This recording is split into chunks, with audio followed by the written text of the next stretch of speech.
Hi, everybody. Welcome, everyone. I know everybody's getting connected. Hi there. I see some waves, which is great. Yeah, I know everyone's getting connected, get nice and comfy. We have a wonderful lunchtime program planned for today. We're very excited. We have a few more people. We have a very big group today. We have over 100 people in our call. It's seized up. Just give it a moment. Just give it a moment. You should be okay. I can see everybody. Well, I mean, she let everybody in, so. I'm not into it. Okay, well, I don't know because right now the screen is frozen. Great. Oh, there.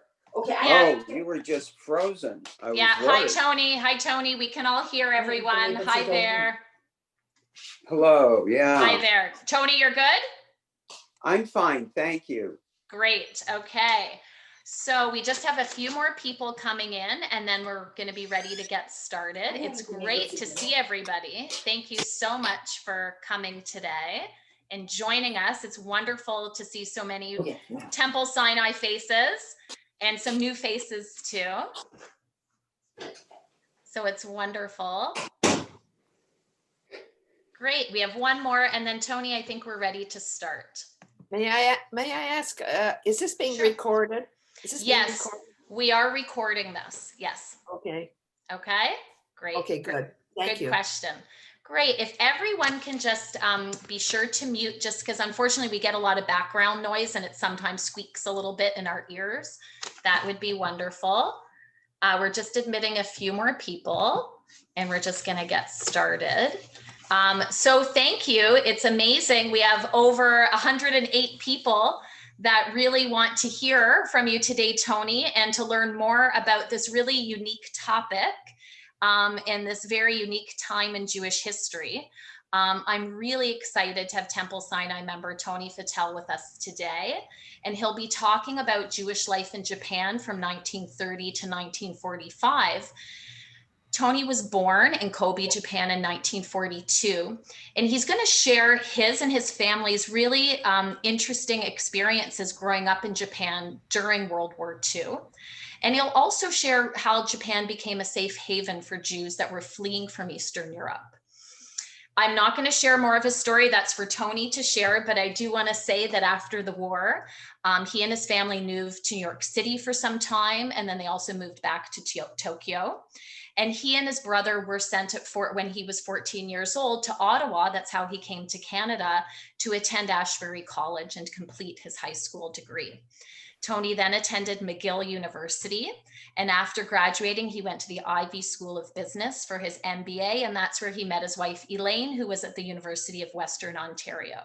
They got married, they settled in Toronto, they raised their 3 children.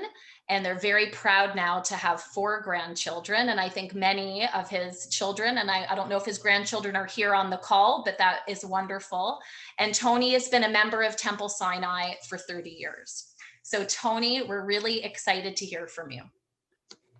Thank you for the lovely introduction, Carrie. And hi, everybody, and welcome.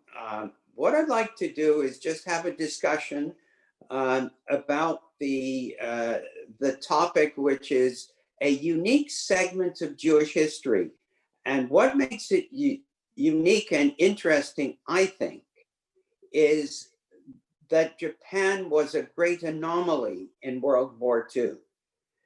They were one of the few countries in the world that nurtured the Jews within their midst. So not just harbored them and the like, but nurtured them.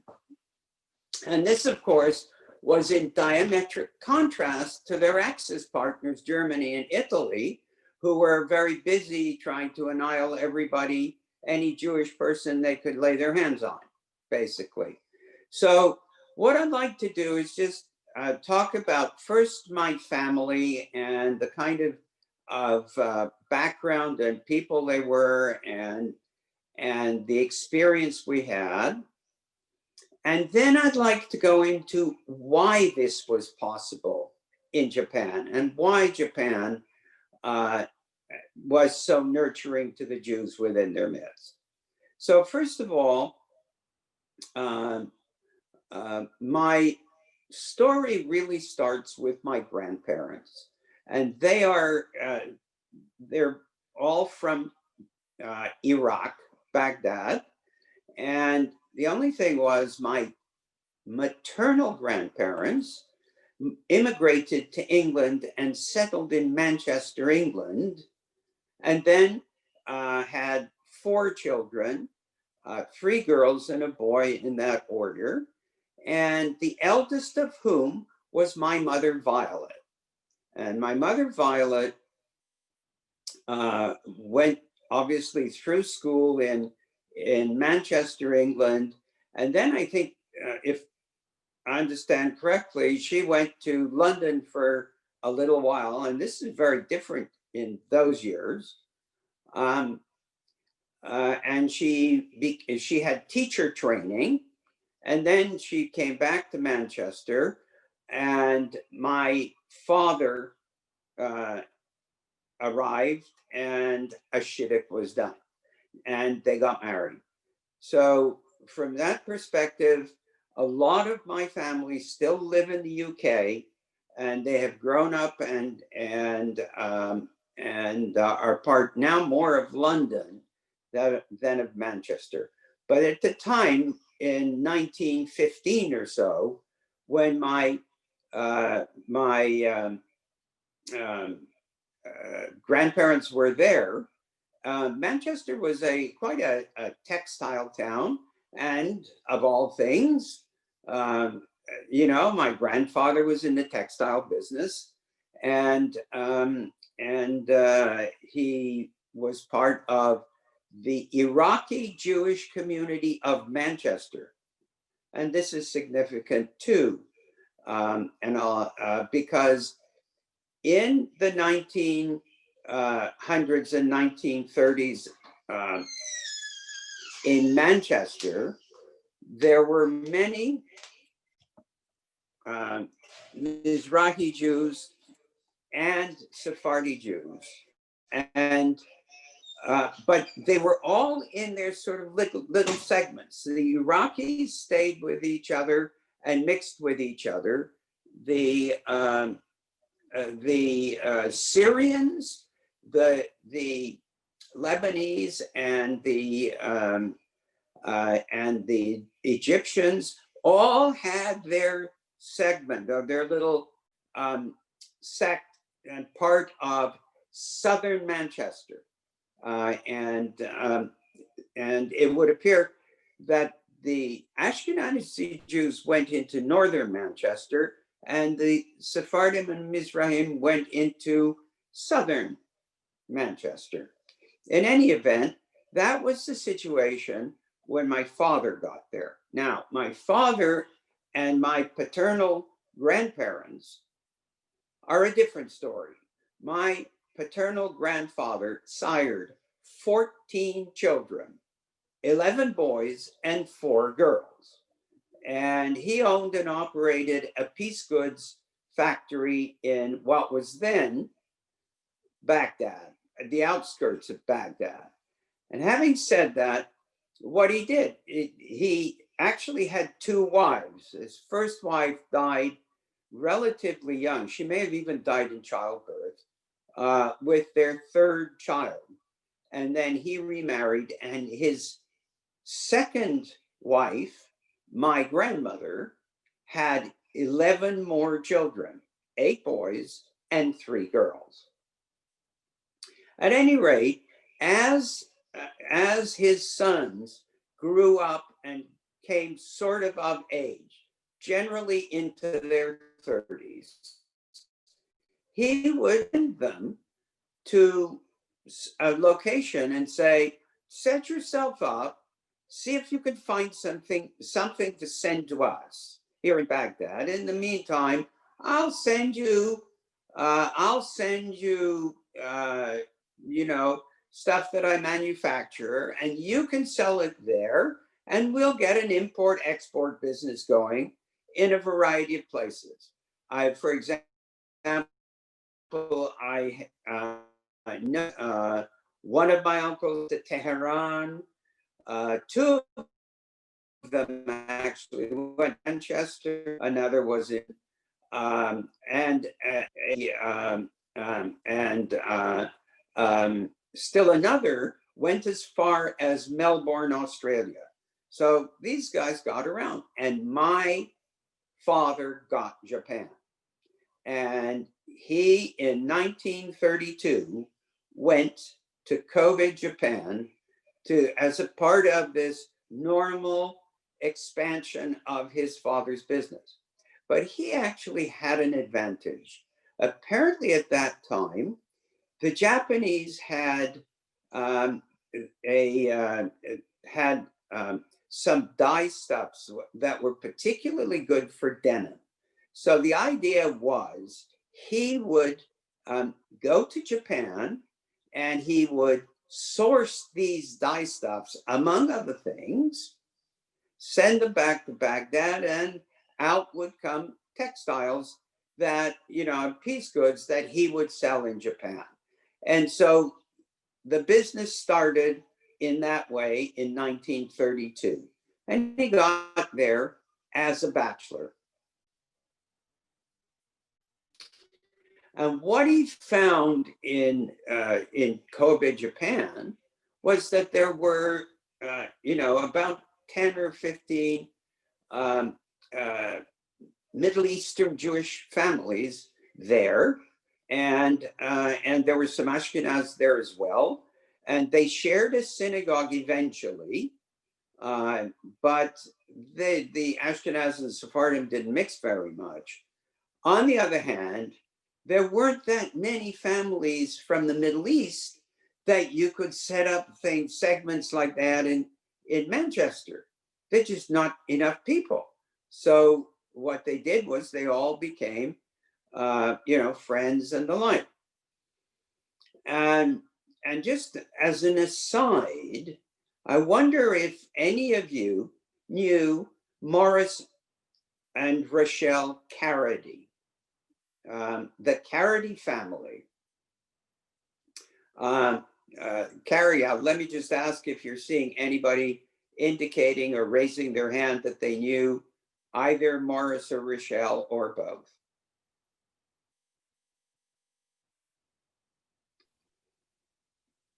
Okay. I do see at least one. I'm still looking. Yeah, well, it should be. I don't know if Toby Beckhor is in the audience at the moment. If Yeah. she would, Bailey Levinson has raised her hand. Oh yeah. Okay. Yeah. And Doreen Mason. Hi. There. Yeah. Hi. I'm sure Estelle Waldman raised her hand. Estelle as well. Thank you. Gloria Roden. Oh, thank you. Roden. Yeah. Thank you. Super. Okay. Now it's really nice to have you in the audience, because you probably knew Rochelle, and I'm not sure that you would have known Morris, but the Carady family was already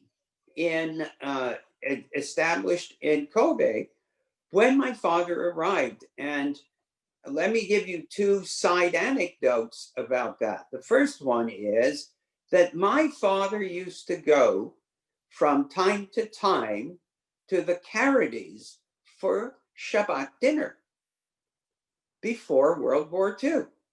And so consequently, when I came to Toronto in the late 60s, I met Morris Carady here, and we picked up from there.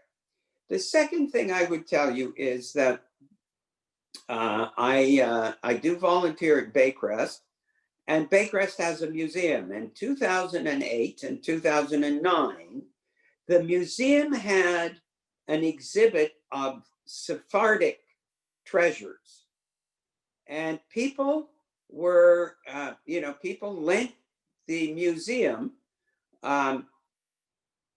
artifacts or photos or the stuff that make for a good exhibition.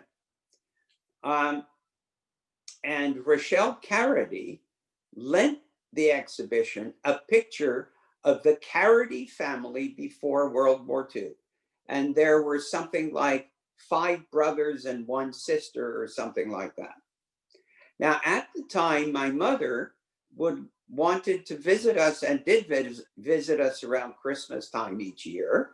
So in Christmas 2008, what a natural thing to do. I took her to Baycrest to the exhibition.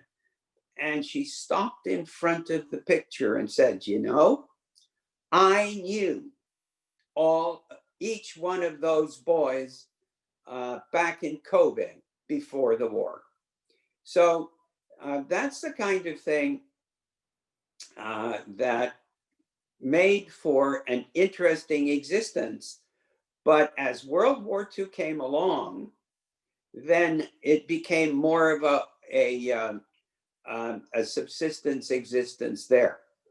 Now, in 1937 or so, one of my uncles in Manchester got married to an Iraqi woman, first generation, born in Manchester, just like my mother, actually. And some of his brothers attended, but some of them didn't. And he wrote to his other brothers and said, you know, you really should come and visit Manchester. It's a wonderful place, and there's so many nice, Iraqi Jewish women, and you might find happiness here like I have, and all that good stuff. And my father took him up on it, and a couple of his brothers, and they went to Manchester. And soon after my father got to Manchester, a shidduch was done between my mother, Violet, and my father, Sassoon Fattal. They got married in June of 1939. And after that, they went back through the Middle East and stopped in Baghdad so that my father could introduce my mother to his family and to the people that didn't come to the wedding. And then they went on back to Kobe. And they got to Kobe and they effectively started life as newlyweds in Kobe. My mother was actually expecting my older brother when she arrived in Kobe. My brother Leon, who's 2 years or so my senior, was born in March of 1940. So in any event, in Kobe at the time was Iris Hazan. And Iris was a woman from Manchester, but from the Syrian, if you like, backgrounded Manchester girls. And she married Ezra Hazan, known by his nickname as Lazaro Hazan.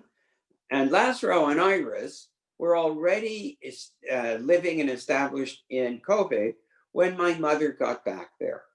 I think they were vaguely acquainted when growing up in Manchester, but they weren't really part of each other's social set.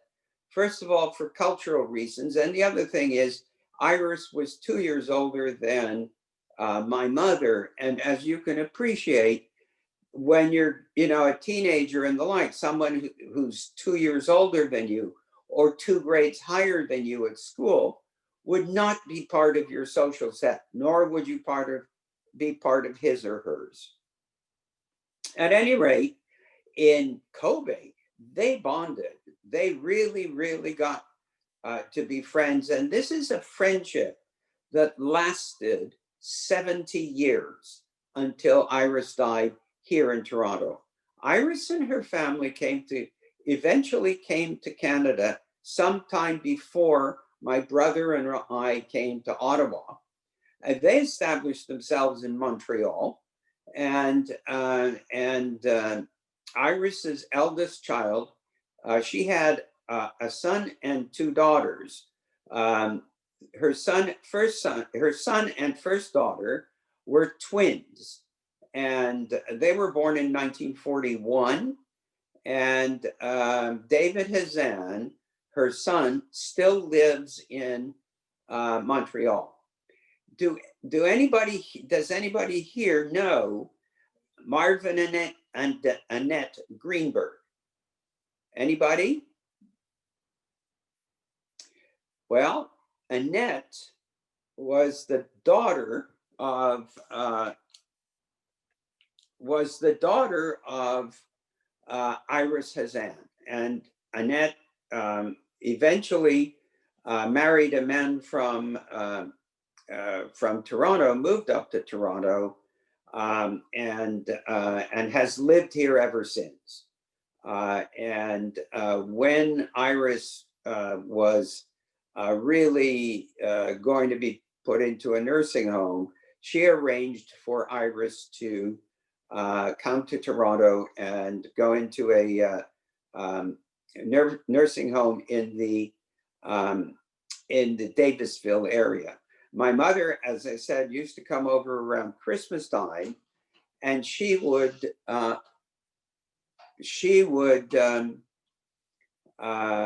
visit Iris every time she came, and we would go down there and visit with Annette and Iris and the like. So this was, I used to call it the bond of the flowers, Violet and Iris.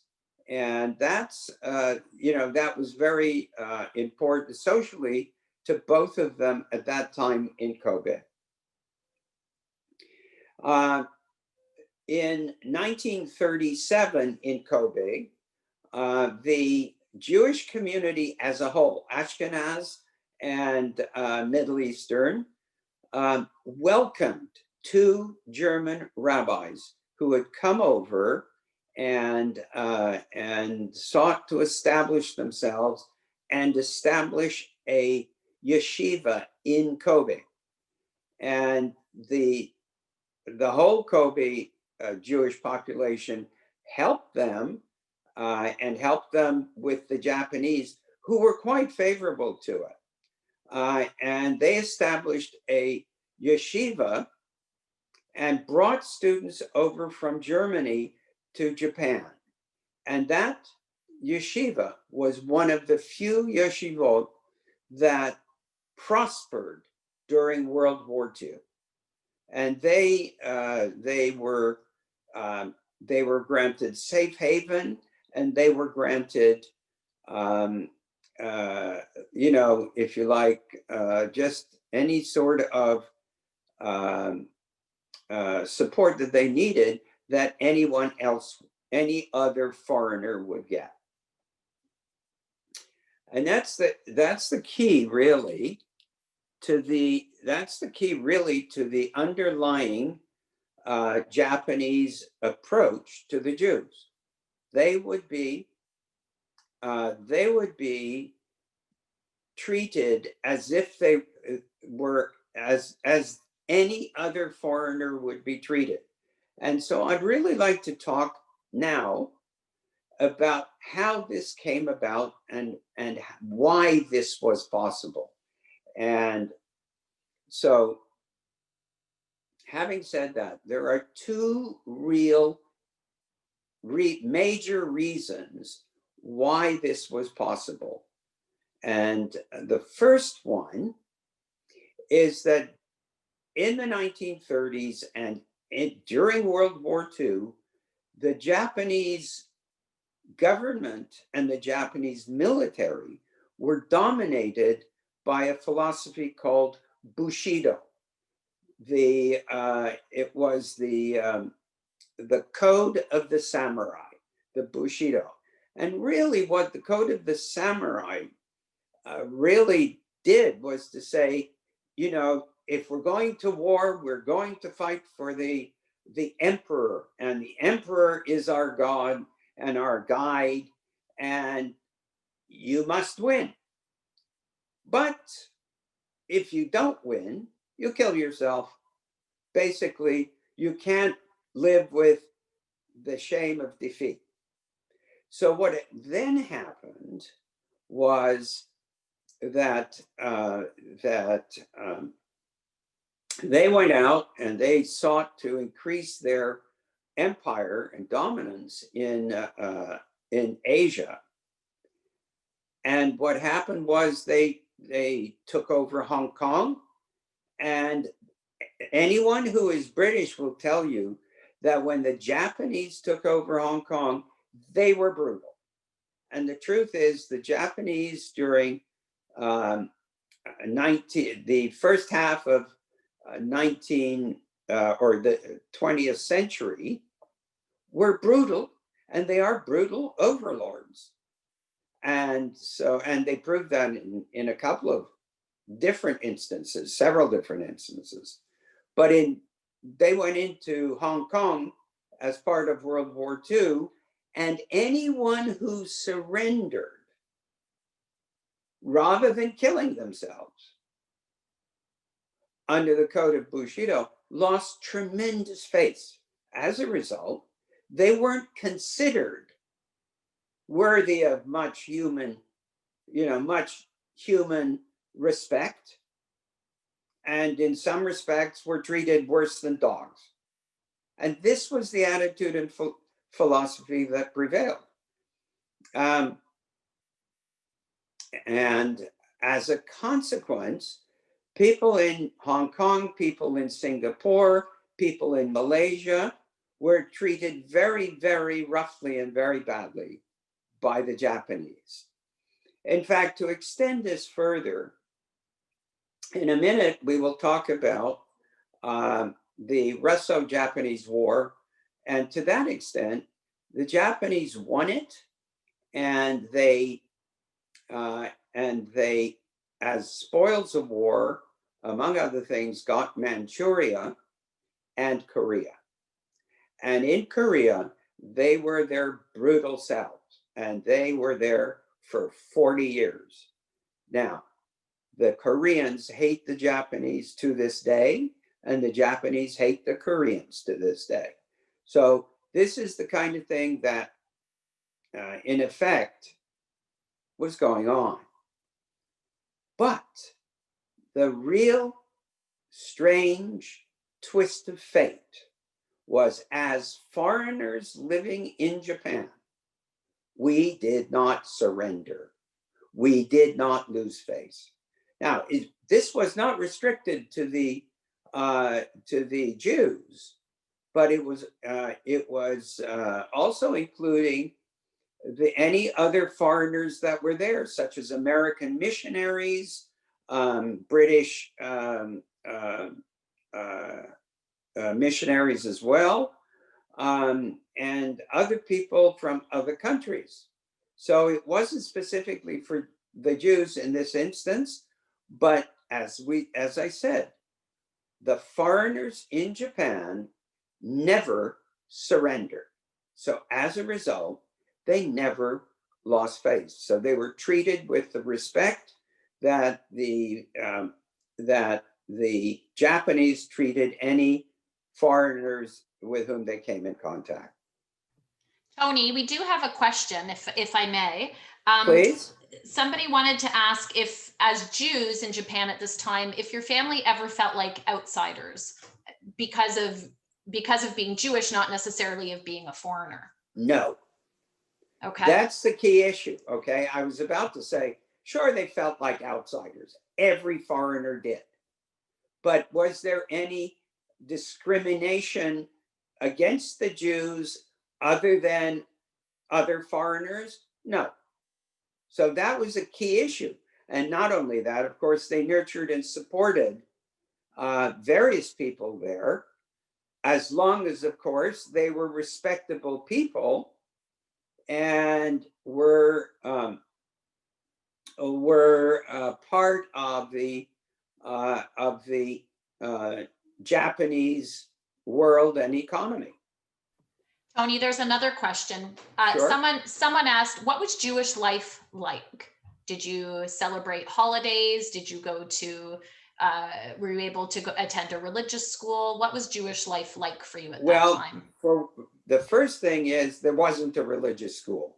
aside from the yeshiva, which was a bit, if you like, much more than most normal people wanted, and more dedication than otherwise, there really wasn't a religious school of any magnitude. Jewish life for us was more in Jewish homes than it was in a synagogue or an institution. They had some space that was rented for a synagogue, but it was nowhere near what one might expect, say, coming to the sanctuary at Temple Sinai. So really, if there was going to be a Seder, then people gathered in someone's home and they had a Seder. If it was going to be Rosh Hashanah, then they gathered together for Rosh Hashanah in someone's home, and it went round. It just wasn't one family that hosted everybody all the time, but they got around, and of course, it was multiple events at the same time, because not everybody could cram into one house, certainly in a Japanese-sized house. Okay. All right. So now I was about to turn my attention our attention to the other major reason why the Japanese were so supportive of the Jews in World War II. And it goes back to 1904, 1905, what I call the Jacob Schiff affair. Now, the Jacob Schiff affair is really, Jacob Schiff was a partner in Kuhn Loeb, the US investment house based in New York. And for short, he was Jewish, but he wasn't, he was an Ashkenazi, he wasn't a Middle Eastern Jew. In any event, he was mandated by the firm to go to London, England, and set up and spend, 4 to 6 months increasing and expanding Kuhn Loeb's connections and relationships in England and in Europe. And so he got there and he settled himself and his family, and he was going about his business when this short Asian character came toddling up to him one day. And he introduced himself as the Minister of Finance for Japan. And he said to Schiff, he said, "I'm here because we're about to go to war with Russia, and we need to finance that war. And I've got to raise, I don't know, well, let's just say 20 million pounds to fight this war. Can you help me?" And Schiff was really, this was sort of a year or two after the pogroms in Russia. So he was a bit sensitive, and he said, "Well, let me get back to you on that." And he talked to his partners in New York. I think they cabled each other at that time, telegram. And then he went back to the Japanese guy and he said, "Look, you go and see everybody, anybody you think you can help, who can help you. And take your time and do what you have to do. And whatever you raise, we will match." Oh, so the Japanese man was rather favorably disposed. Now, somebody at least would help him or may help him. And then a month later, the man came back to Schiff and said, "I'm sorry, Mr. Schiff. I've talked to anyone and everyone, and I can't raise a penny." So Schiff, who were behind the scenes, kept tabs on the guy, and also was in touch with his people in New York, responded at this time and said, never mind, we will lend you all of the money you want. And so Kuhn Loeb financed that 20 million pounds, if you like, and they had an agreement. And the Japanese won that war. And like I said before, they got Manchuria and Korea as spoils of war up to that point, among other things, I should say. In any event, by the early 1930s, the Japanese had repaid the loan, principal and interest to the penny, and the deal was done. But the Japanese never forgot that it was a Jewish man and a Jewish firm that helped them in their time of need. And so as the 30s progressed, the Japanese got into negotiations with the Axis powers and about, forming an alliance. And the Japanese really only wanted to get involved because they felt, and they tried to get an agreement with Hitler, that the Germans would help Japan with their expansion of their empire and their imperial objectives in Asia. But as they were negotiating this, the Japanese senior government officials and ministers were getting concerned about the German attitude toward the Jews. And in fact, the Japanese could never understand why the Germans wanted to kill their own countrymen. I mean, they understood, okay, they go into Poland and they take over Poland and they can do what they want with the Poles. But what are they doing to their own people? So in any event, what then happened was in late 1938, December, the Prime Minister of Japan convened a policy conference or a policy retreat, if you will. And they reviewed a number of policies, but they came out with a policy statement. It's him and his senior ministers and some senior civil servants. And they came out with a policy statement, among others, that said that the Jews should be considered the same and treated the same as any other foreigners in Japan. And right there, and that's a derivative really of the Jacob Schiff affair. And right there, the Japanese laid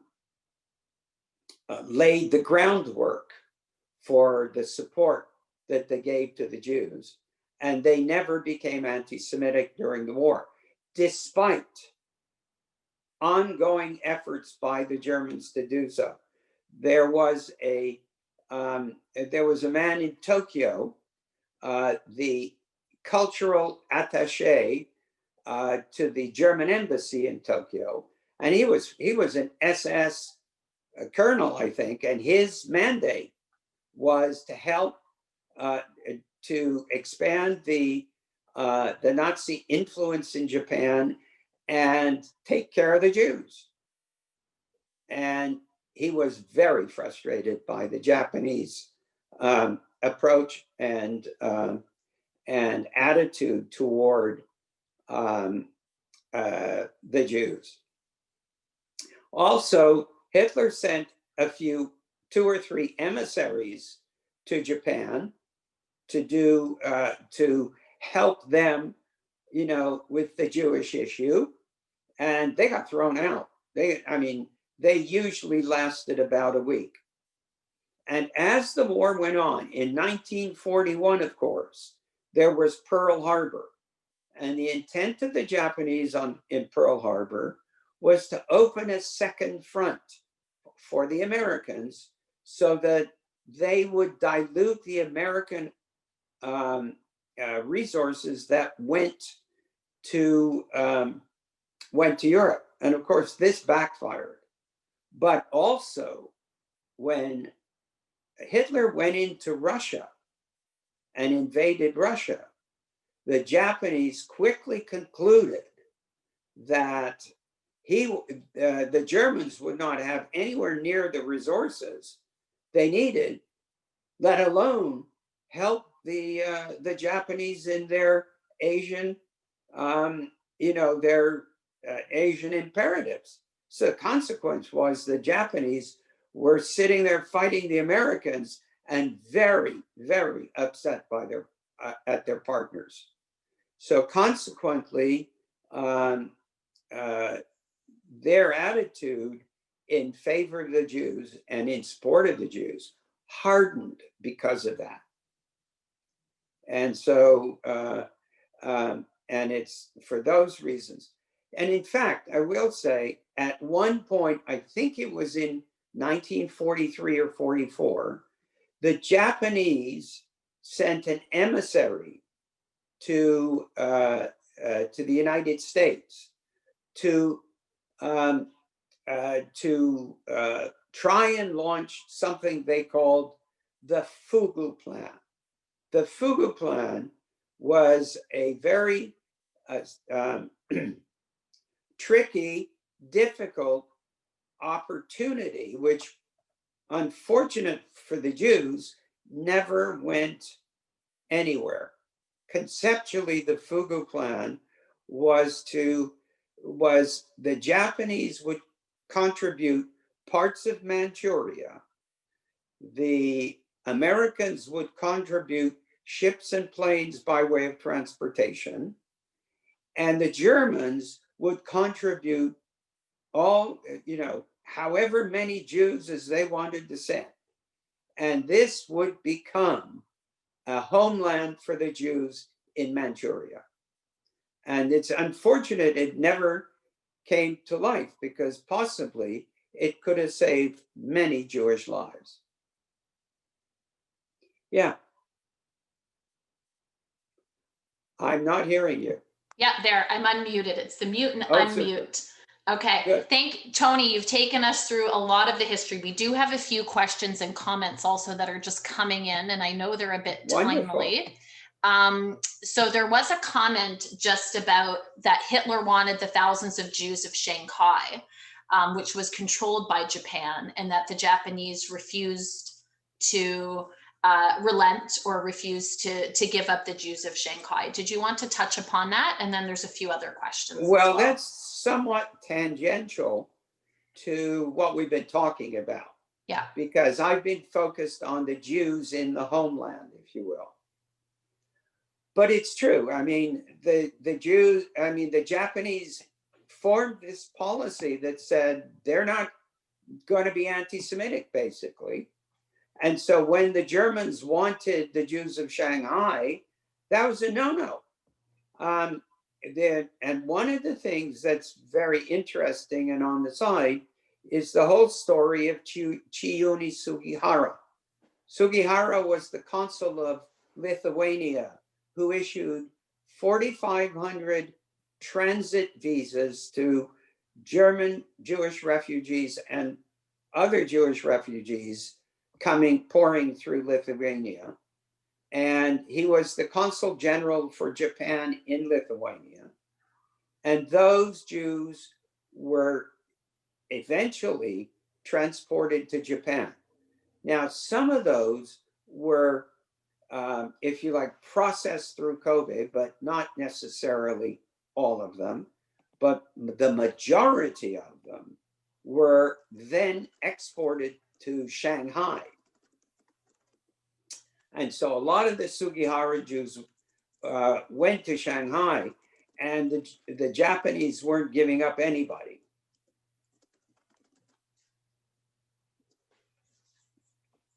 So in terms of other questions, Tony, we have coming in, this takes us a little further along. Well, someone did want to ask though that was Sugihara disgraced or recalled? Sugihara was disgraced, and he wasn't recalled. He was shunted off to Romania to live out the rest of the war, if you like, and not cause trouble between the Germans and the Japanese, because I mean he was a real thorn in the German side when he did this, and an embarrassment to the Japanese. When the war ended and he went back to Japan, he was disgraced. The Japanese really turned their backs on him, and he was very badly treated by them because he disobeyed the Foreign Office directives, if you like, in doing what he did. He saved 7,000 or so Jewish lives, and he has been honored by the state of Israel subsequently, and so to his family. And and that's how we come to hear about him, because the Japanese sure as hell weren't talking about him, and the government of Israel was very proud to find it and very excited by that. It was some of the Sugihara Jews that found him in the end, and took the case to Israel. And what I would also say is that Sugihara himself was instrumental in doing all of this. And eventually, he got the recognition that he deserved. Tony, moving a little further along just in sort of the historical timeline, we do, two questions. This one just sort of is just informational. Someone was interested in just approximately how many Jews were living in Kobe during this time, or in Japan as well. And were there Jewish populations that were affected by the bombing of Hiroshima and Nagasaki? Okay, well, first of all, the first question is, there were about 20 or 30 families of Jews in the Kobe area. And I really don't have any sort of feel for that at this time. I would say the other thing is that during this time, up and into the World War and through the war, the major centers of Jewish population in Japan were Kobe, Tokyo, and Nagasaki. So I have to conclude that if there was a Jewish community in Nagasaki, when the A-bomb hit Nagasaki, they would have been infected. And so you have to conclude that because it seems reasonable. I don't know personally from any evidence to that effect. Now, Tony, another question, and you've talked a lot about the idea of being a foreigner and being a Jew at the time, but someone did ask, sort of as a visible minority, what was that like attending school? We assume you had to speak Japanese. No, actually, that's not true. In Kobe, there was a school that had been established earlier on called the Canadian Academy. And it was actually a Canadian school. And it still exists today, the Canadian Academy. And so to the extent that I went to school, because when I left Japan in 1946, I was 4 years old. So, but my brother did. Then, we were at the Canadian Academy. Great. So I do welcome any other questions. You're welcome to message me and I'm happy to bring them forward. Tony, we have probably about 10 minutes more or so for the program. So I'm curious what else you'd like to share. Really, not that much, aside from the fact that when the war ended, many of the Jews in Kobe just wanted to get the heck out of there and left Japan, and we were among them. And my parents moved us to Manhattan and New York. And then my mother took my brother and myself on a trip to the UK, to Manchester, to meet up with her family. And then after that, my father, I guess while we were away, got involved with some Iraqis in New York who decided that an import-export business with Japan would be really good. And in 1948, my father moved back to Japan, settling in Tokyo. And we went back in 1950. And it was a very, very different existence, if you will, in a peacetime Japan.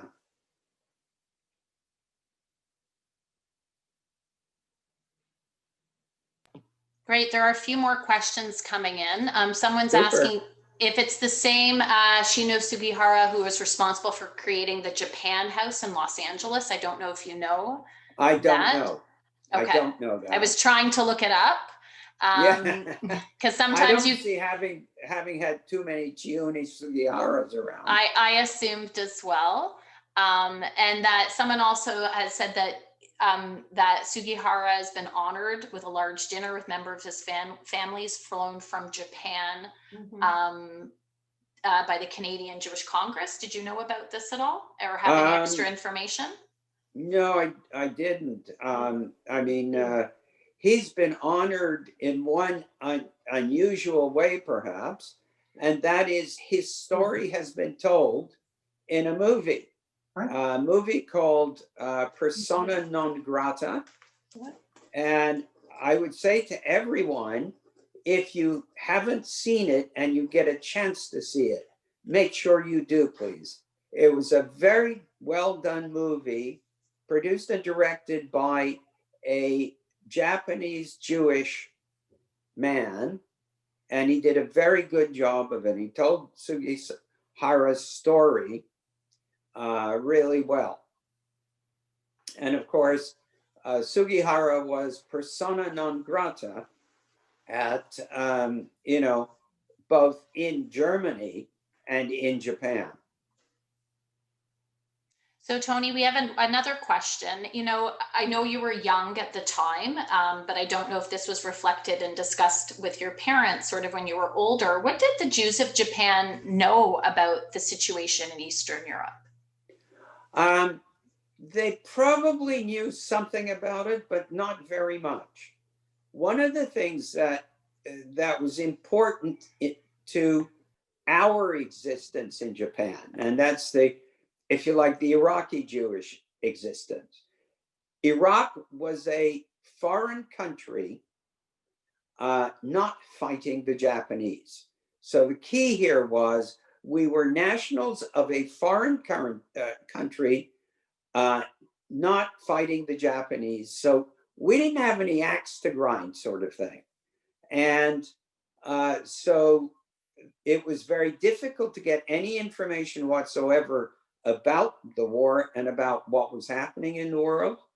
And so the Japanese tended to leave us alone in the later years of the war.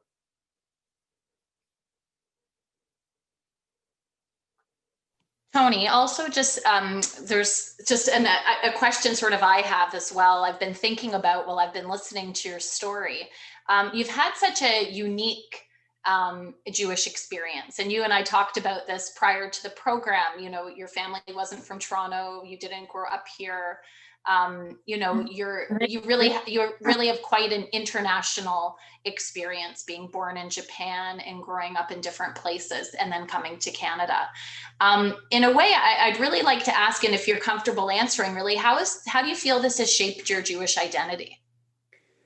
I guess it's the first thing is my Jewish identity was strong as an identity, but as a practicing Jew, not very.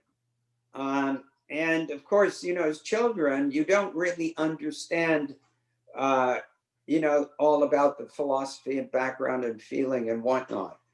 But then I came to Canada and I,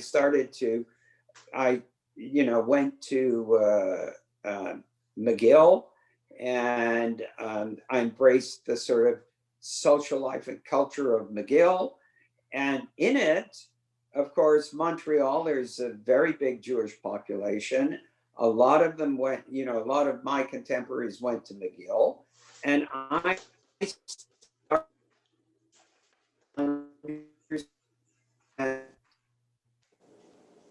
learned about the Holocaust. And so that strengthened my Jewish identity considerably. And then I got to Western, and Western had significant at that in its population. Star and I have been together 55 years. And that really shaped my Jewish identity and also my cultural identity within the context of Toronto. So my wife, Elaine, has been clearly a big influence on my background and identity, certainly for 50 years and more.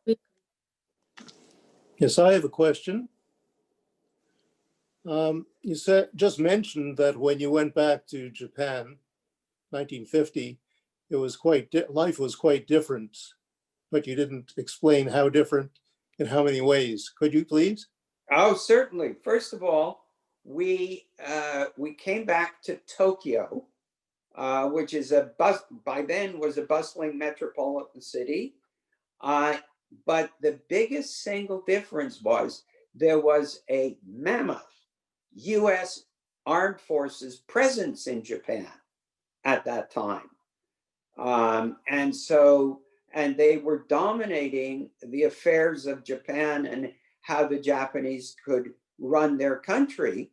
And as a result, for example, when we got there, my brother and I went to a school that was run by the US Army the first year or so that we were there. And the American influence in Japan at the time was overwhelming.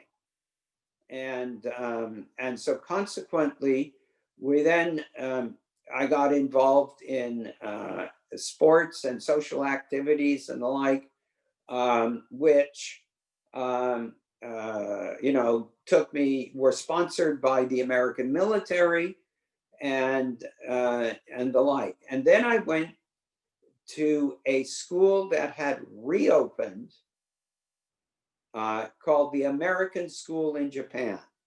The American School in Japan had been operating as a private school before World War II, and in about 1951 or so, restarted.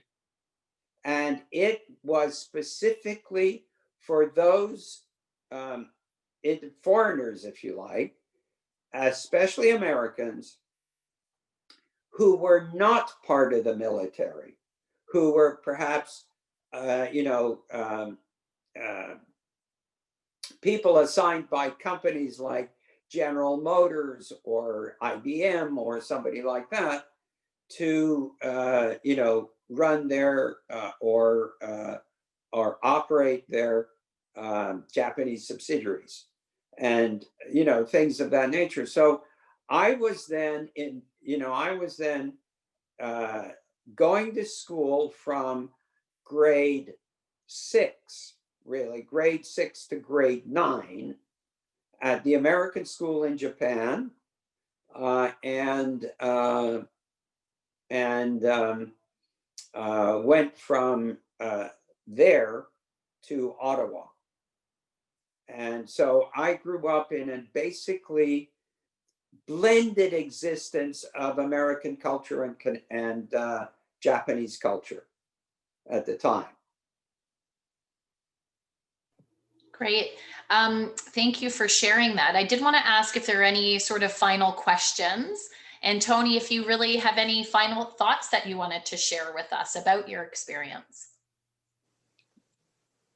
Anybody have any final questions?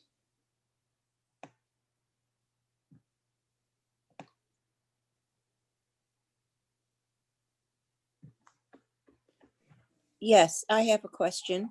Sure, please. I'd like to know when the Jewish community in Kobe actually created a synagogue. It actually created a synagogue in about, I would say 1938, 39, somewhere, maybe even earlier, 36. But it's not a synagogue like you and I might consider. It was basically a rented building where, and they got a Torah, and I'm not sure from where, but it was a rented building, and it was not very big. And both the Ashkenaz and Sephardim were part of it. Everybody supported it and the like. And in fact, during part of World War II, one of the Iraqi Jews was asked by the community if you like to take down the sign that this was a synagogue and the external street sign. As he was doing that, a policeman came up to him and said, "What are you doing?" He said, "I'm taking down this sign." He said, "You don't have to. This is not Germany." And so he put the sign back up. Tony, we do have a question here. In closing, people wanted to ask, have you been to Japan recently or the Jewish community there? Well, okay. I mean, the Jewish community there in the 50s built the Jewish Community Center of Tokyo, which is still operative. And I understand has just initiated a new building called the Jacob Schiff Building. So, but when I left in 1956, I went back for the summer of 57, and then left Japan. And my mother and stepfather then left Japan and moved to Europe. So I tended to go to Europe. My parents never lived in Canada, and they were always away. And so I didn't go there. But circumstances being what they were, Expo 70 was on in 1970. And my wife Elaine and I got married that summer and went to Japan to Expo 70 in Osaka and visited Kobe and the like. So the last time I was there was on my honeymoon in 1970.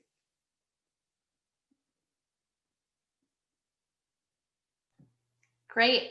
Thank you so much, Tony. I don't know if you have any closing thoughts before we start to close our program as our lunchtime is wrapping up, but I have to tell you, it has been wonderful to hear your story today. It's just been so interesting. It's really a chapter of Jewish history that, before you and I spoke, I didn't know very much about.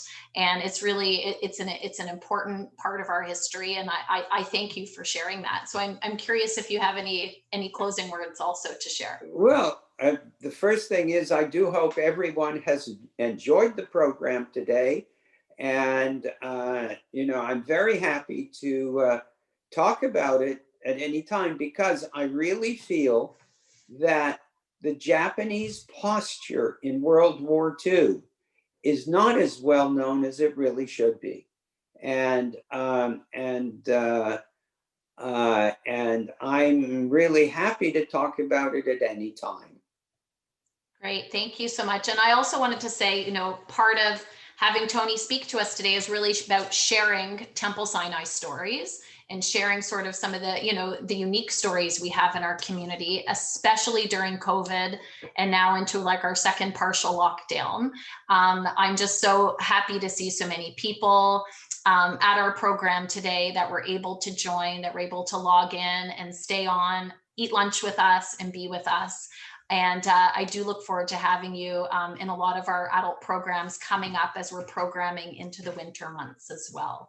I'm always open to program suggestions. You're welcome to email me and Marcy, also Marcy Goldberg. And so again, thank you, Tony. It was a fascinating conversation, discussion today, and we thank you very much. Well, thank you too. I really appreciate the opportunity to talk in this way. And thank you all for coming today and being with me. So stay well and keep safe. Great. Take care, everyone. It's the magic of Zoom that we can all be together. So take care and have a great afternoon, and we'll see you soon at another program.